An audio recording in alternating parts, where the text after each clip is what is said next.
दोस्तों नमस्कार। आज हम पहुंचे हैं परबतसर में, जहां पे संत रामपाल जी महाराज जी का सत्संग हो रहा है। और यहां पे जो संगत आई हुई है, हम किसी से पूछते हैं यहाँ पे स्थानीय सेवादार से कि यहाँ पे जो संगत आने का कारण क्या है और जो भगत यहाँ पे आए हुए हैं और संत रामपाल जी महाराज जी का सत्संग सुनने के लिए आए हैं, तो उनके क्या विचार हैं और वो क्या बताते हैं संत रामपाल जी महाराज जी के सत्संग के बारे में। तो आइए जानते हैं किसी एक स्थानीय सेवादार से। नमस्कार सर। नमस्कार जी सर। क्या नाम है जी आपका? सर मेरा नाम पूर्णदास है। कहाँ से आए हो? परबतसर से आए हैं। आप क्या करते हो? हम बीएसएफ में जॉब करते हैं। कहाँ पे आपकी ड्यूटी? मेरी ड्यूटी अभी गुवाहाटी में है। तो जैसा कि आज यहाँ पे संत रामपाल जी महाराज जी का सत्संग हो रहा है, तो उसके बारे में आप क्या कहना चाहते हो? सर इसके बारे में हम ये कहना चाहते हैं, परमात्मा ने मालिक ने इतना अच्छा आध्यात्मिक ज्ञान चल रहा है और आध्यात्मिक ज्ञान हम समझ के सत्संग सुनने के लिए आए हैं। आध्यात्मिक ज्ञान मतलब इस युग के लिए इससे बढ़कर कोई आध्यात्मिक ज्ञान नहीं हो सकता। तो जैसा कि आप बता रहे हो कि संत रामपाल जी महाराज जी का आध्यात्मिक ज्ञान है और इसको हम सुनने के लिए आए हैं और इनका ज्ञान बहुत ही अच्छा है, तो आपने जैसे कि संत रामपाल जी महाराज जी से नाम दीक्षा ले रखी है, तो आपने कैसे और क्यों संत रामपाल जी महाराज जी से नाम दीक्षा ली है? सर हम जम्मू में थे तो वहाँ हमने एक नया मोबाइल लिया तो हमने यूट्यूब चला रहे थे ऐसे बैठे बैठे। तो हमने यूट्यूब चलाया तो उसमें एक गरीबदास जी की रमणी चल पड़ी। तो हमने देखा इसमें असुर निकंदन रमणी में है क्या है ये, तो हमने उसको ऑन किया तो उसमें सुना तो हमारी एक आत्मा में एकदम अट्रैक्शन हुआ कि ये वाणी हमारे को खींच रही है अपनी तरफ। तो हमने उस वाणी को सुना और सुन रहे थे हम। तो हमारी वाइफ ने बोला आप ये क्या सुन रहे हो? बोला ऐसी आवाज़। मैं कि यार पता नहीं, हमें तो बहुत अच्छी लग रही है वाणी, बहुत परमात्मा की वाणी अच्छी लग रही है, ऐसे लग रहा है। तो दूसरे दिन फिर हम वही 4 बजे ड्यूटी करके आए। फिर हमने देखा तो वो निकाल रहे थे, उसी टाइम वो चल पड़ी रमणी। फिर हमने सुनी तो ऐसे देख के हमने देखा। फिर हम जब गहराई में गए, सत्संग सुनना शुरू किया, तो हमारी अंतरात्मा में परमात्मा ने चेतना की, भाई ये मनुष्य जन्म बड़ी दुर्लभ मिला है और आप नाम दीक्षा ले लो।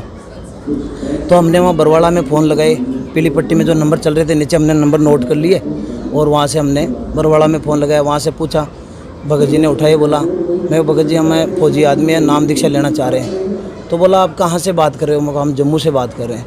तो बोला आपको एक हम नंबर दे रहे हैं, उस पर आप वहाँ अपने आश्रम में वहाँ है, वहाँ जाके नाम दीक्षा ले लो। तो हम वहाँ चले गए, गोपीनाथ आश्रम है जम्मू में, वहाँ जाके हमने नाम दीक्षा ले ली। उन्होंने मर्यादाएं बताई। तो हमें मंगलवार कर रहे थे 10 साल से। तो हम बोला भगत जी हम मंगलवार भी कर रहे हैं। तो उन्होंने बोला कोई बात नहीं, मंगलवार तो आपको छोड़ना पड़ेगा, इसमें कुछ नहीं। तो हमने एक्सेप्ट कर लिया, हम बिल्कुल छोड़ देंगे। जैसा कि आप बता रहे हो कि आपने मंगलवार को छोड़ दिया, यानी हनुमान जी की जो पूजा आप करते थे उसको आपने छोड़ दी, तो इसका मतलब तो ये हुआ कि संत रामपाल जी महाराज जी देवी देवताओं की भक्ति छुड़वाते हैं। तो इसके बारे में आप क्या कहना चाहते हो? नहीं जी, छुड़वाते नहीं है, हमें उन्होंने शुरुआत बताई।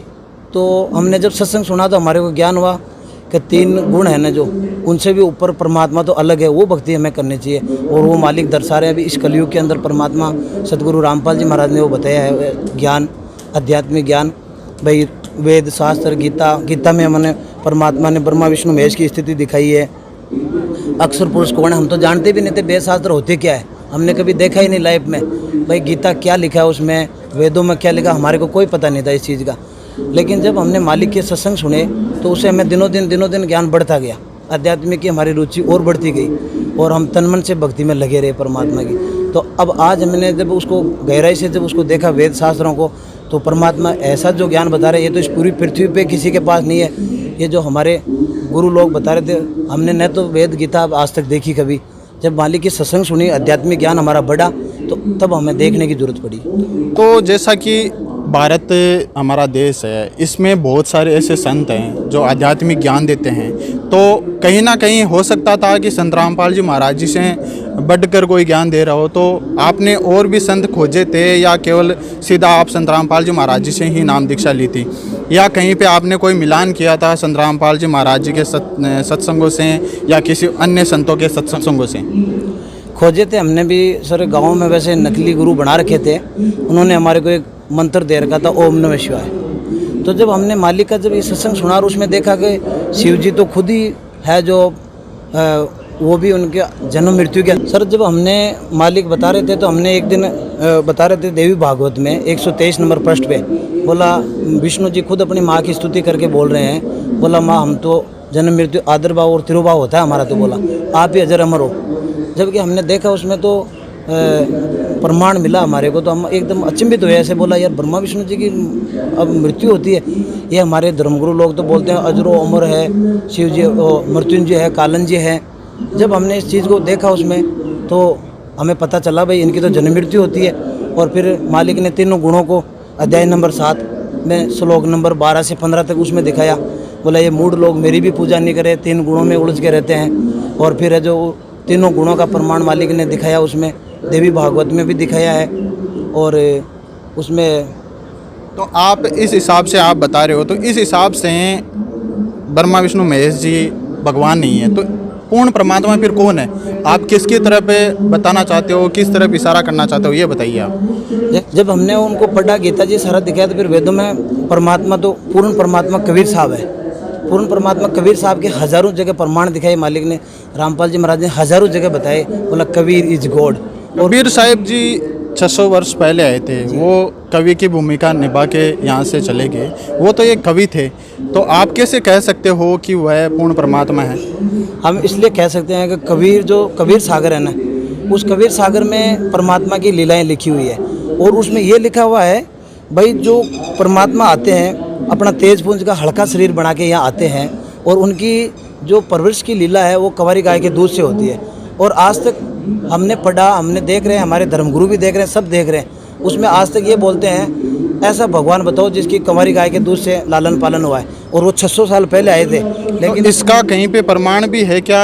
जो हमारे वेद है, शास्त्र है, इनमें कोई प्रमाण हो तो इसके बारे में बताइए कि कबीर साहिब जी की परवरिश की लीला कंवारी गायों के दूध से हुई थी, इसके बारे में बताइए। हाँ, इसका प्रमाण है ऋग्वेद मंडल नंबर 9 सूक्त नंबर 82 और मंत्र नंबर 1, उसमें लिखा है, बोला वो परमात्मा का जो लालन पालन की प्रवेश की लीला है कंवारी गाय के दूध से होती है। तो वो आज तक किसी भी भगवान की कंवारी गाय के दूध से नहीं हुई।